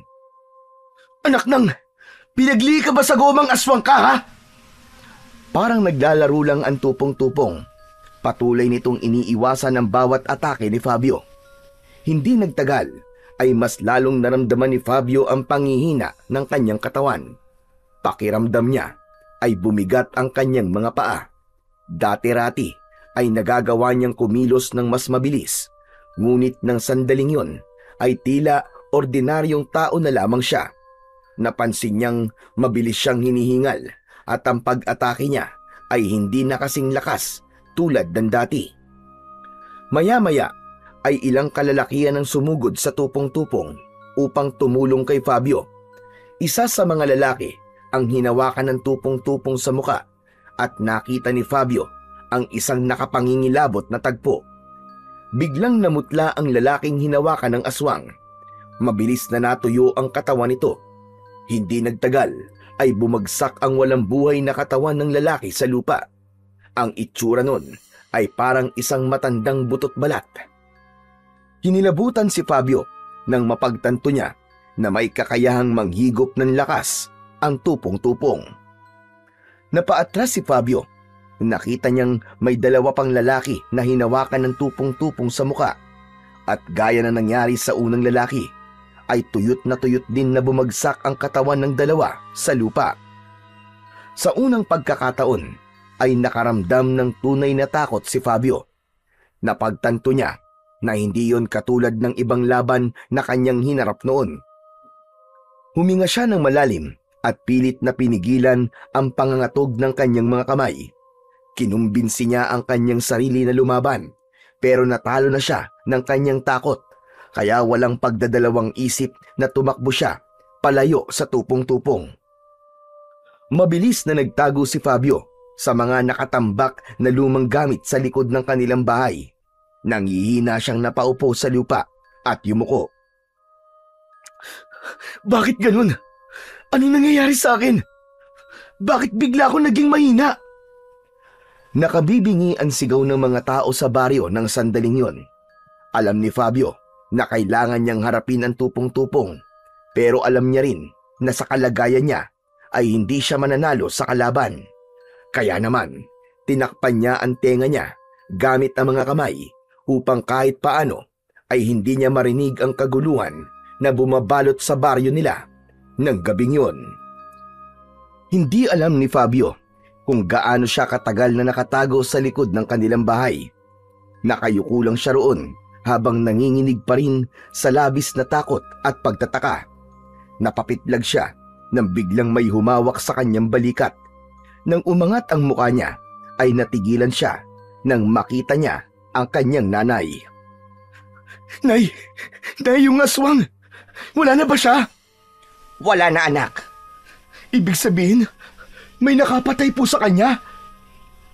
Ang ibig kong sabihin ay umalis na, pero marami siyang napatay. Muling yumuko si Fabio. Paulit-ulit na naglaro sa loob ng utak niya ang mga sigaw ng mga tao kanina. Tumayo ka na dyan. Pumasok na tayo sa bahay natin. Marahan siyang inilalayan ng kanyang ina sa pagtayo at pumasok na sila sa kanilang bahay. Agad siyang binigyan ni Aling Elvira ng isang baso ng tubig na agad naman niyang ininom. Matanong lang kita, anak. Kaya ka ba tumakbo sa laban kanina? Ay dahil wala pang binibigay na pera si Kapitan Manuel? Hindi po, Nay. Ang totoo po niyan umatras po ako. Dahil pakiramdam ko po ay hindi na po ako malakas. Tapos, grabe din po yung takot na nararamdaman ko nang makita ko pong nangihigop po ng lakas yung aswang. Nay, paano po kung nawala na pala ang lakas ko? Hindi maaaring mangyari yan, Fabio. Anak ka ng isang bathala. Hindi basta-basta mawawala ang lakas mo. Pero paano niyo po may papaliwanag yung nangyayari po sa akin ngayon? Baka kailangan mo lang na magpahinga, anak. Tandaan mo, may dugo ka pa ring tao. Normal lang na mapagod ka at normal lang din na makaramdam ka ng takot. Sige na, anak. Magpahinga ka na. Bukas paggising mo, sigurado ko na malakas ka na ulit. Hindi nakaimik si Fabio sa sinabi ng kanyang nanay. May gusto siyang sabihin pero hindi niya alam kung paano ipapaliwanag sa nanay niya ang bumabagabag sa kanya. Makalipas ang ilang sandali ay nagtungo na siya sa kwarto nila at humiga na siya sa papag. Pinikit niya ang kanyang mga mata, ngunit hindi niya magawang makatulog. Maagang nagising si Fabio kinaumagahan. Umasa siya na sa sandaling yon ay bumalik na ang kakaiba niyang lakas. Lumabas siya ng bahay at nagtungo sa likod ng bahay nila. Huminto siya sa tapat ng isang matandang puno. Huminga siya ng malalim. Mariin niyang ikinuyom ang kanyang kamao at buong lakas niyang sinuntok ang katawan ng puno. Aray! Aray ko! Aray! Ang sakit! Napangiwi si Fabio nang makaramdam siya ng labis na sakit sa kanyang kamao. Nasugatan pa siya roon na dati namang hindi nangyayari. Ngunit hindi pa rin siya sumuko. Luminga siya upang maghanap ng isang mabigat na bagay na maaari niyang buhatin. Doon niya nakita ang isang may kalakihang bato. Isa yun sa bagay na dati niyang binubuhat nang walang kahirap-hirap. Lumapit si Fabio sa malaking bato at sinubukan niya yung iangat sa lupa. Pero kahit kaunti ay hindi niya nagawang iangat ang bato, ni hindi nga yun gumalaw. Pero pinilit pa rin niya yung buhatin, pero pinagpawisan na lang siya ay hindi pa rin siya nagtagumpay. Hanggang sa narinig niya ang boses ng kanyang ina sa likuran niya. Fabio, ano bang ginagawa mo riyan? Binitiwan ni Fabio ang bato at marahang lumingon kay Aling Elvira. Hindi agad nakasagot si Fabio sa tanong ng nanay niya. Tinignan niya ang mga kamay niya at naluluwa siyang tumingin kay Aling Elvira. Nay! Hindi pa rin po bumabalik ang lakas ko eh. Hindi kaya nawala na talaga yun at hindi na babalik pa kailanman? Hindi nagsalita si Aling Elvira at ramdam ni Fabio na maging ito ay hindi alam kung bakit nangyari yon sa kanya. Lumapit ito at mahigpit siyang niyakap. Ngunit sa kabila ng yakap na yon ng kanyang ina, ay hindi nabawasan ang kanyang pangamba dahil sa biglaang pagkawala ng kakaiba niyang lakas. Lumipas pa ang mga araw at mas lalo pang tumindi ang pangamba ni Fabio. Alam niya na sa pagkawala ng kanyang pambihirang lakas ay hindi na siya ang dating mandirigmang kinakatakutan ng mga aswang. Sa kabila ng paulit-ulit niyang pagsubok na ibalik ang dating lakas, ay wala pa ring nagbago. Hindi na niya kayang lumaban tulad noon. Ang dating kumpiyansa niya sa sarili ay napalitan ng matinding panghihina ng loob. Sa tuwing umaatake ang tupong-tupong, ay hindi na lumalabas ng bahay si Fabio. Nakatago lang siya habang naririnig ang sigawan ng mga tao sa labas. At dahil wala nang nagtatanggol sa baryo, ay napilitan ang mga tao na maghanap ng ibang paraan upang makaligtas mula sa aswang na tupong-tupong. Sa tuwing sasapit ang gabi, ay sama-sama silang nagtutungo sa isang malaking kuweba sa paanan ng bundok.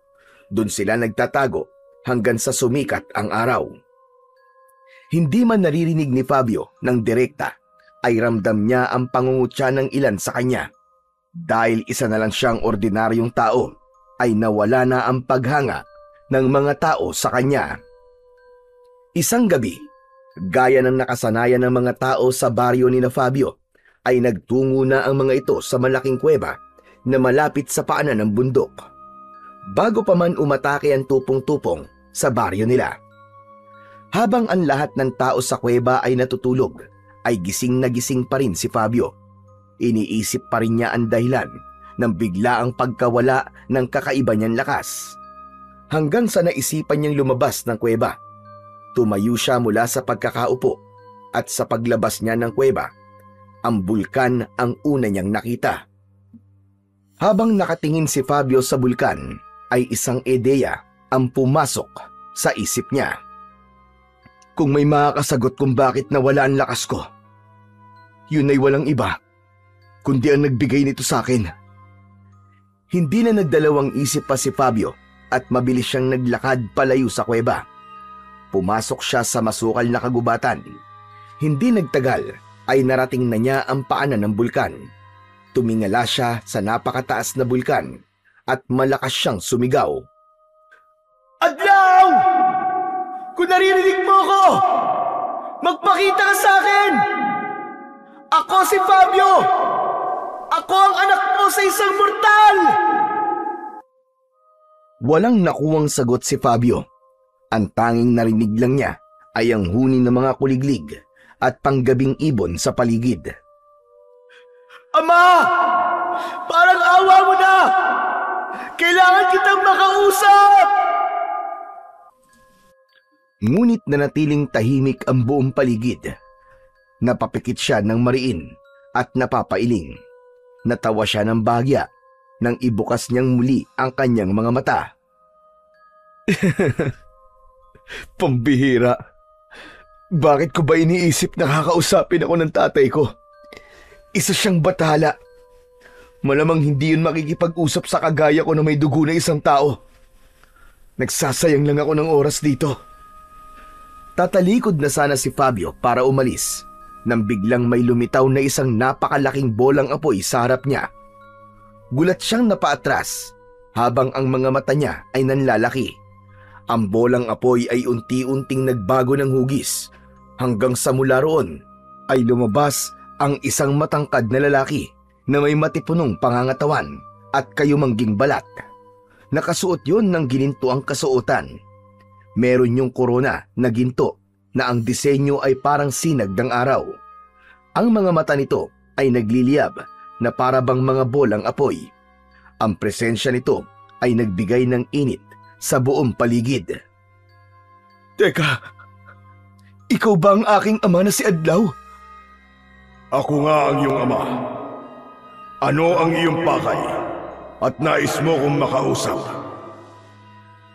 Hindi agad nakapagsalita si Fabio. Nanatili siyang nakatitig sa nilalang sa kanyang harapan. Hindi siya makapaniwala. Nakaharap na niya ngayon ang kanyang ama na isang bathala. Napangisi si Adlaw habang nakatitig sa kanya.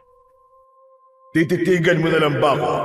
O sasabihin mo na sa akin ang gusto mong sabihin? Patawad, Ama. Hindi lang po ako makapaniwala na nakita na rin po kita sa wakas. Tumango si Adlaw at hinintay na muling magsalita si Fabio. Ama, kailangan ko po ang kapangyarihan ko. Bakit bigla na lang po itong nawala? Paano ko pa po may pagtatanggol ang mga tao sa baryo namin kung mahina ako? Gusto kong malaman kung anong dahilan, kung bakit po yun nawala, at paano ko po yun maibabalik. Kailangan mo ba talaga yun para maging tagapagtanggol o para makapagyabang?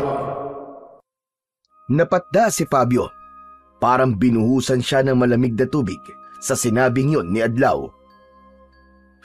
Hindi ko po alam ang sinasabi niyo, Ama.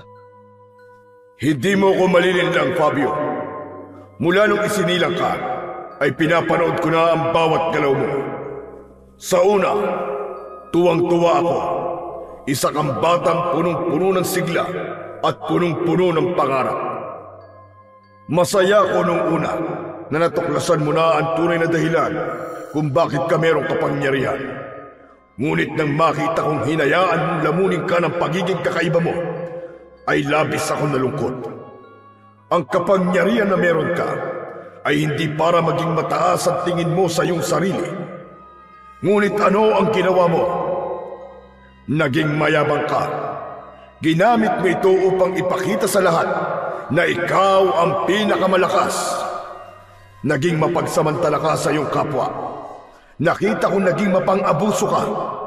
Nakita kong naging hambog ka. At doon ko napagtanto, hindi ka karapat-dapat sa kapangyarihang tulad ng sa isang bathala. Sandaling huminto si Adlaw sa pagsasalita, habang si Fabio naman ay halos hindi na makatingin sa kanyang ama dahil sa labis na pangliliit. Alam niya na lahat ng lumalabas sa bibig ni Adlaw ay pawang katotohanan lamang. Alam kong darating ang araw na kakailanganin ng baryo niyo ang isang tagapagtanggol. Kaya kita nilikha, anak. Ngunit nagkamali ako dahil hindi mo ginamit ng tama ang ibinigay ko sa iyo. Nang marinig ni Fabio ang huling sinabi ng kanyang ama, ay para siyang tinamaan ng matalim na sibat sa dibdib. Hindi niya kayang salungatin ang mga sinabi nito, sapagkat lahat yun ay totoo. Marahan siyang napayuko at pakiramdam niya ay napakasama niya ng sandaling yun. Kasabay ng panginginig ng kanyang katawan ay ang pagpatak ng kanyang mga luha. Ama, patawarin niyo ako. Nakikiusap po ako sa inyo na ibalik niyo ang kapangyarihan ko. Kahit sandali lang. Kapag napatay ko na ang tupong-tupong, kunin niyo na ulit ang kapangyarihan ko. Hayaan niyo pong itama ako ang aking pagkakamali.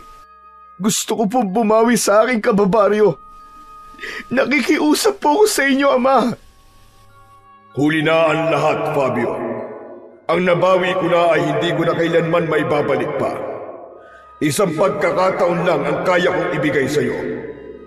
Ngunit hindi mo yun pinahalagahan. Bakit ba ako nagulat sa iyong inasal at ginawa? May dugong tao ka nga pala. At karamihan sa inyo, kapag nagkaroon ng konting kapangyarihan, ay nagiging mapagmataas at nagiging mapang-abuso. Wala na akong magagawa kundi panoorin ang pagbagsak ng baryo nyo. Sa huling pagkakataon, nagtagpo ang tingin nilang mag-ama at sa isang iglap ay naging bolang apoy muli si Adlaw at tuluyang naglaho sa harapan ni Fabio.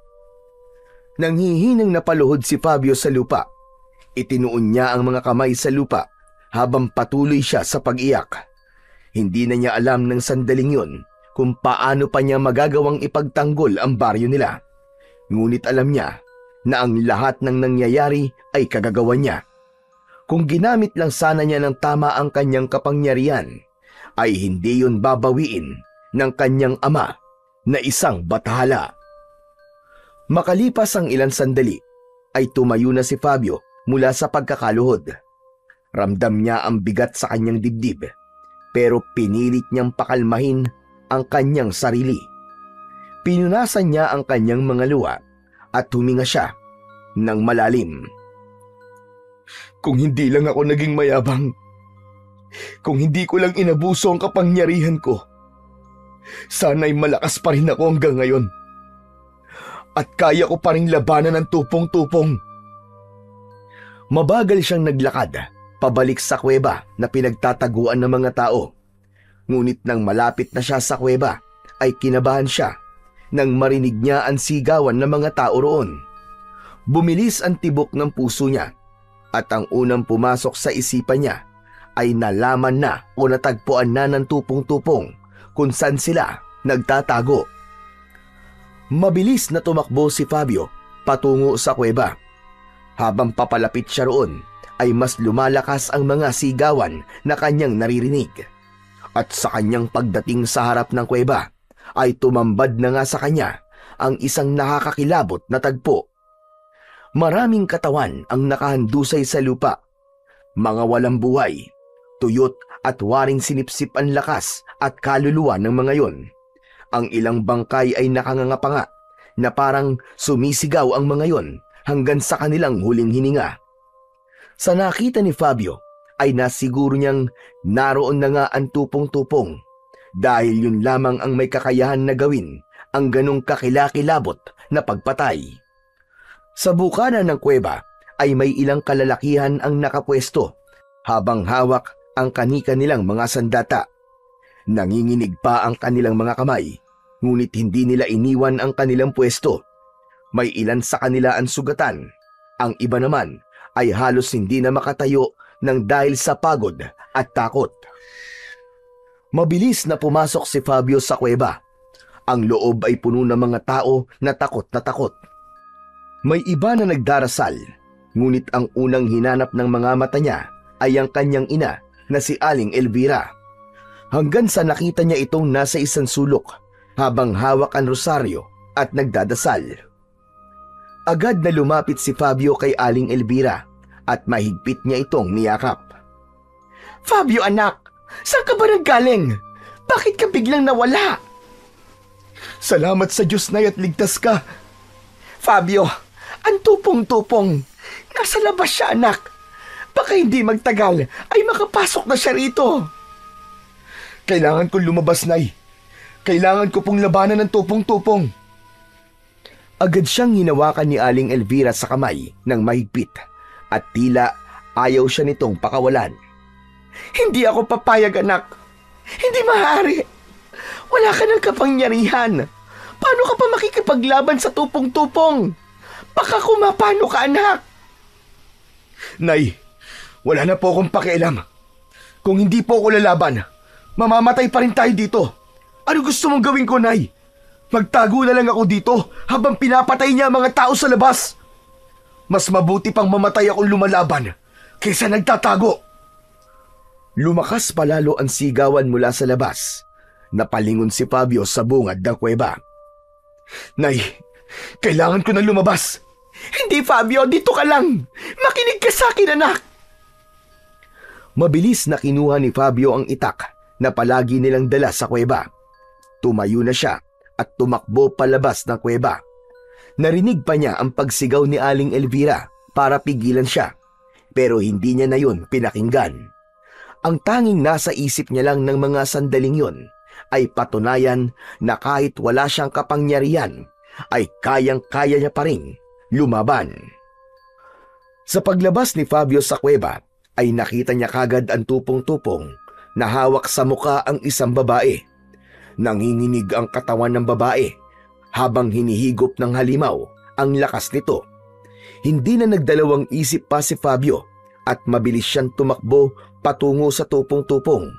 Pero bago pa siya makalapit dito, ay bigla itong lumingon sa kanya. Itinapon ng tupong-tupong ang babae na parang basurang wala ng silbi. Matapos yun, ay mabilis na sumugod ang tupong-tupong papunta kay Fabio. Napaatras si Fabio nang makita niyang humaba ang braso nito. Mabilis siyang pumulupot sa kanyang katawan na parang isang dambuhalang ahas. Napasinghap si Fabio nang unti-unting humigpit ang pagkakasakal ng braso ng tupong-tupong sa kanyang katawan. Halos hindi na siya makahinga ng sandaling yon. Nang makalapit ng tuluyan ang tupong-tupong, ay lumaki ang bibig nito. Nakita ni Fabio ang matutulis ng mga ngipin na handa na siyang lamunin. Ang baho ng hininga mo! At bago pa siya tuluyang malamon ng tupong-tupong, ay buong lakas niyang itinarak ang itak sa loob ng bibig nito. Isang nakabibing sigaw mula sa halimaw ang pumuno sa paligid. Pinakawalan siya nito at bigla itong lumayo sa kanya. Natumba si Fabio sa lupa at agad niyang hinanap ang kanyang kalaban, pero hindi niya yun nakita. Tumayo si Fabio upang lumingalinga sa paligid. Ramdam niya na naroon pa rin ang tupong-tupong. Hayop ka! Magpakita ka sa akin! At huwag kang parang duwag na nagtatago! Lumabas ka! Harapin mo ako! Laking gulat ni Fabio nang biglang lumitaw sa likod niya ang tupong-tupong. Mabilis siya nitong kinagat sa kanyang balikat gamit ang matutulis nitong mga pangil. Pakiramdam niya ay biniyak ang kanyang buto sa tindi ng sakit na lumukob sa kanya. Ngunit hindi siya nagpatalo sa sakit at buong lakas niyang inundayan ng saksak ang tagiliran ng halimaw. Pinakawalan si Fabio ng tupong-tupong at napaatras ito. Muling humaba ang mga braso nito at pumulupot yun sa kanyang katawan. Pilit siyang nagpupumiglas, pero dahil sa wala na ang dati niyang lakas, ay hindi siya nagtagumpay na makawala. Lumapit ang halimaw kay Fabio at tinignan siya nito na parabang isa siyang napakasarap na pagkain. Sa kabila ng sakit at hirap, ay narinig ni Fabio ang malakas na sigaw ng kanyang ina. Fabio, anak! Tama na yan! Huwag ka nang lumaban! Nakita ni Fabio ang nanay niya sa bungad ng kuweba na umiiyak. Nagpupumiglas ito mula sa pagkakahawak ng mga kalalakihang pinipigilan itong lumapit sa kanya. Sa isang iglap at ibinato si Fabio ng tupong-tupong gamit ang mahaba nitong braso na nakapalupot sa kanya. Sumubsob siya pasadsad sa lupa. Duguan na siya at ramdam na niya ang labis na panghihina ng kanyang katawan. Mabagal na lumapit ang tupong-tupong na aswang kay Fabio. Humaba ang isa nitong braso at patungo yun sa kanyang muka. Alam ni Fabio na sa sandaling yun ay hihigupin na nito ang kanyang lakas. Napapikit siya at tinanggap na niya na yun na ang kanyang katapusan. Ngunit bago pa man lumapat ang palad ng halimaw sa mukha ni Fabio, ay isang malakas na pagyanig ng lupa ang nangyari. Isang malakas na lindol ang naganap ng gabing yun. Nagkagulo ang mga tao at tumakbo ang mga yon pabalik sa loob ng kuweba. Kasunod nun ay isang napakalakas na pagsabog ang umalingaw-ngaw. Nanlaki ang mga mata ni Fabio nang makita niyang pumutok ang bulkan. Nagbugayon ng maitim na usok. Ngunit sa gitna ng pagsabog ng bulkan ay may nakita si Fabio na iniluwa ng bulkan. Isa yung kumikinang na bagay na hindi niya alam kung ano. Lumipad ang bagay na yon papunta sa kanya hanggang sa lumapag ang kumikinang na bagay sa kanyang palad. Isa yung pulang bato na tila nagliliyab. Nang ikulong ni Fabio ang bato sa kanyang palad ay naramdaman niya ang mabilis na pagbalik ng kanyang lakas. Naramdaman niya ang enerhiya na parang apoy na dumaloy sa kanyang mga ugat. Nawala ang kanyang panghihina. Ramdam na ramdam niya na mas malakas siya kesa sa dati. Nagtataka man ay hindi muna inisip ni Fabio kung ano ang batong hawak niya. Tumayo siya at isinilid ang bato sa bulsa ng kanyang pantalon. Tumakbo siya sa isang puno upang subukan kung totoo ngang bumalik na ang kanyang lakas. Niyakap niya ang katawan ng puno at buong puwersang binunot yon. Gamit ang puno ay hinataw niya ang tupong-tupong at tumilapon yon sa malayo. Malakas na tumama ang likod ng halimaw sa isang malaking bato. Hindi pa siya tapos. Mabilis na sumugod si Fabio sa tupong-tupong at buong lakas niya tong pinagsusuntok ng paulit-ulit.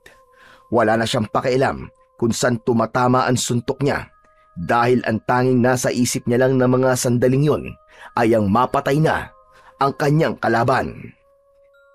Ngunit muling humaba ang braso ng tupong-tupong at pumulupot yon sa katawan ni Fabio. Mabilis na bumangon ang halimaw at sa bilis ng pangyayari ay hindi na naiwasan ni Fabio ang paglapat ng palad ng tupong-tupong sa kanyang muka. Agad niyang naramdaman ang matinding puwersa na hinihigop ang kanyang lakas. Pero sa halip na matakot ay isang nakakalokong ngisi pa ang sumilay sa kanyang labi. "Anak ka ng teteng! Sige, magpakasawa ka sa lakas ko, hayop ka!" Malakas na sumigaw si Fabio upang mas marami pang mahigop na lakas ang tupong-tupong mula sa kanya. Hinigop ng tupong-tupong ang enerhiyang bumabalot kay Fabio. Ngunit dahil sa tindi ng lakas ni Fabio ay hindi yun kinaya ng tupong-tupong. Para itong isang lobo na napuno ng tubig na sumabog ang katawan nito. Nagkalasog-lasog ang katawan ng aswang at kumalat pa yon kung saan-saan. Nakangiting tumayo si Fabio at tinignan niya ang nagkalat na mga piraso ng katawan ng tupong-tupong. "Nakalimutan mo yata na lahat ng sobra ay nakakasama." Ngunit nagulat si Fabio nang muling yumanig ang lupa. Narinig niya ang malalakas na sigaw mula sa loob ng kuweba. Hindi nagtagal ay nagsimulang magtakbuhan ng mga tao palabas ng kuweba. "Si nanay! Nasa loob pa siya ng kuweba!" Mabilis na sumugod si Fabio papasok sa kuweba. Sa bawat takbang niya ay ramdam niya ang paggalaw ng lupa. Nagbabagsakan na ang mga bato mula sa itaas ng kuweba. "Lumabas na kayo! Gumuguho ang kuweba! Bilisan nyo! Labas!" Luminga-linga si Fabio hanggang sa nakita niya si Aling Elvira na nakaupo sa isang sulok. Lumapit siya rito at hinawakan niya ito sa magkabilaang balikat. "Nay, kailangan na nating lumabas!" "Fabio, anak!" Hinila ni Fabio ang nanay niya patayo at agad silang tumakbo para makalabas ng kuweba. Pero bago pa sila makalabas, ay nagkaroon ng mas malakas na pagyanig ng lupa. Napatingin siya sa itaas at napansin niya ang isang napakalaking bahagi ng kuweba ang malapit ng malaglag. Alam ni Fabio na kapag bumagsak yon ay hindi lang sila ng ina niya ang madadaganan, kundi pati na rin ang ibang tao na nasa loob pa rin ng kuweba. Inabot ni Fabio ang kamay ng nanay niya sa ilang kalalakihan na naroroon at sinabi niya sa mga ito na ilabas ng mga ito ang kanyang ina. Mabilis na tumapat si Fabio sa malaking tipak ng kisame ng kuweba na babagsak na at nangyari na nga ang kanyang inaasahan. Bumagsak na ang malaking tipak na bahagi ng kuweba pero sa huling segundo ay itinaas niya ang kanyang mga kamay at sinalo niya yon. Muli niyang naramdaman ang matinding puwersang dumaloy sa kanyang katawan mula sa pulang bato na nasa kanyang bulsa. Pero sa kabila ng lakas niya ay ramdam na ramdam pa rin niya ang bigat ng bato na kanyang pasan. "Lumabas na kayo! Bilisan niyo na!" Agad na tumakbo palabas ng kuweba ang mga taong nasa likuran ni Fabio. Nakita niya si Aling Elvira na hinihila ng mga lalaki palabas. Umiiyak yung nakatingin sa kanya. "Fabio, anak! Bitiwan niyo ako! Kailangan kong balikan ang anak ko!" Isang ngiti na puno ng pagmamahal ang isinagot ni Fabio sa kanyang ina habang nanginginig ang mga braso niya sa bigat ng batong pasan niya. Hindi nagtagal ay tuluyan ng nakalabas ang kanyang ina kasama ang iba pang mga tao at tanging si Fabio na lang ang naiwang mag-isa sa loob ng kuweba. Isa pang malakas na pagyanig ng lupa ang nangyari at tuluyan na ngang bumagsak ang malalaking bato kay Fabio. Sa isang kisap mata ay tuluyang gumuho ang kuweba at natabunan ng malalaking bato si Fabio. 2 araw na ang lumipas mula nang gumuho ang kuweba at matabunan si Fabio. Sa laki ng mga batong tumabon kay Fabio ay wala nang nangahas na hanapin pa ang katawan niya. Sa halip ay nagtayo na lang ang mga tao ng isang munting altar sa gumuhong kuweba kung saan sila nag-aalay ng dasal, kandila at bulaklak bilang paggunita sa kabayanihan na ginawa ni Fabio. Ngunit sa lahat ay si Aling Elvira ang pinakanawasak ang puso. Halos hindi ito umalis sa harap ng altar. Ang mga mata nito ay namamagana sa walang tigil na pag-iyak. Paulit-ulit nitong tinatawag ang pangalan ni Fabio at patuloy itong umaasa na sa kabila ng nangyari ay buhay pa rin ang kanyang pinakamamahal na anak. Isang gabi, habang walang tao sa gumuhong kuweba, ay isang nakasisilaw na puting liwanag ang naglagos sa mga magkakapatong na bato na tumabon kay Fabio. Mula roon ay isang kamay ang lumitaw na hawak ang pulang bato. Mula sa mabibigat na bato ay umahon si Fabio. Habol niya ang kanyang paghinga at hindi siya makapaniwala na buhay pa rin siya. Tumayo si Fabio sa ibabaw ng gumuhong kuweba at lumitaw ang malaking bolang apoy sa harapan niya. Mula roon ay lumitaw si Adlaw na may ngiti sa labi. Ama! Binabati kita, Fabio, dahil napatunayan mo na kaya mo pang magbago. Pinili mong ipaglaban ang inyong baryo kahit wala kang kapangyarihan at kahit kapalit nun ay ang iyong sariling buhay. Dahil sa iyong tapang at kabayanihan ay nagdesisyon akong ibalik na ang kapangyarihan mo. Ang hawak mong bato ay ang mutya ng bulkan. Simula ngayon ay diyan na magmumula ang iyong lakas. Isa yan sa pinakamakapangyarihang yaman ng kalikasan. Simula sa gabing ito, ikaw na ang magiging tagapangalaga ng mutya ng bulkan. Ama, hindi ko po alam kung paano po kayo pasasalamatan. Marami akong nagawang pagkakamali at labis ako nabulag ng kapangyarihan at naging mapagmataas ako. Pero hindi ko na po hahayaang maulit yon. Nangangako po ako sa inyo, Ama, na gagamitin ko po ang kapangyarihang ito para sa kabutihan. Ipaglalaban ko po ang aming baryo laban sa lahat ng uri ng kasamaan. Tahimik siyang tinignan ni Adlaw. Maya-maya ay ipinatong nito ang isa nitong kamay sa balikat ni Fabio. O aking anak, ipinagmamalaki kita. Matapos yun, ay mahigpit na niyakap ni Adlaw si Fabio. Sa unang pagkakataon, ay naramdaman ni Fabio ang tunay na init ng yakap ng isang ama. Tumulo ang luha niya, ngunit yun ay luha ng labis na kaligayahan. Bumalik ka na sa inyong baryo, Fabio. Huwag mong kalilimutan ang mga aral na iyong natutunan. Ang kayabangan at pagiging mapagmataas ay walang maidudulot na mabuti. Opo, Ama. Gagawin ko po ang lahat ng yon. Hindi ko na po hahayaan na muli akong lamunin ang aking kapangyarihan. Nangangako po ko sa inyo, Ama. Kumalas na si Adlaw sa pagkakayakap kay Fabio. Matapos niyang magpaalam sa kanyang ama, ay tumalikod na siya at nagsimulang maglakad pauwi sa bahay nila. Hindi na siya makapaghintay na muling mayakap ang kanyang ina at malaman nito na siya ay buhay pa. Sa puso ni Fabio ay bumuo siya ng isang pangako na mula sa gabing yon ay gagamitin niya sa tama ang kanyang kapangyarihan na ibinigay sa kanya ng kanyang ama na isang batala. Sa pagbabalik ni Fabio, nagulat lahat sa kanya dahil hindi inaasahan ng mga ito na siya ay buhay pa matapos matabunan ng gumuhong naglalaki ang mga bato. Sa di kalayuan naman ay nakita siya na kanyang ina na si Aling Elvira at walang pagdadalawang isip na tumakbo ito pasalubong sa kanya. Parang bumagal ang oras ng tagpong yun hanggang sa naramdaman ni Fabio ang mahigpit na yakap ng kanyang ina. Nagpasalamat ito sa Diyos dahil ligtas at buhay ang kanyang anak.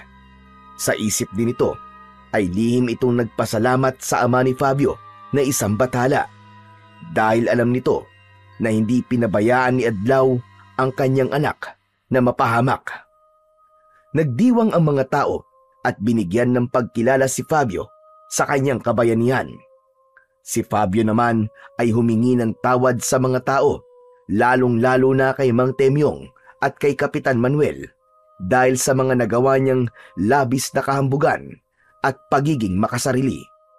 Nangako rin siya sa mga ito na ipagtatanggol niya ang buong baryo sa abot ng kanyang makakaya at gagamitin niya lamang sa tama ang pagiging anak niya ng bathala na walang hinihingi na kabayaran.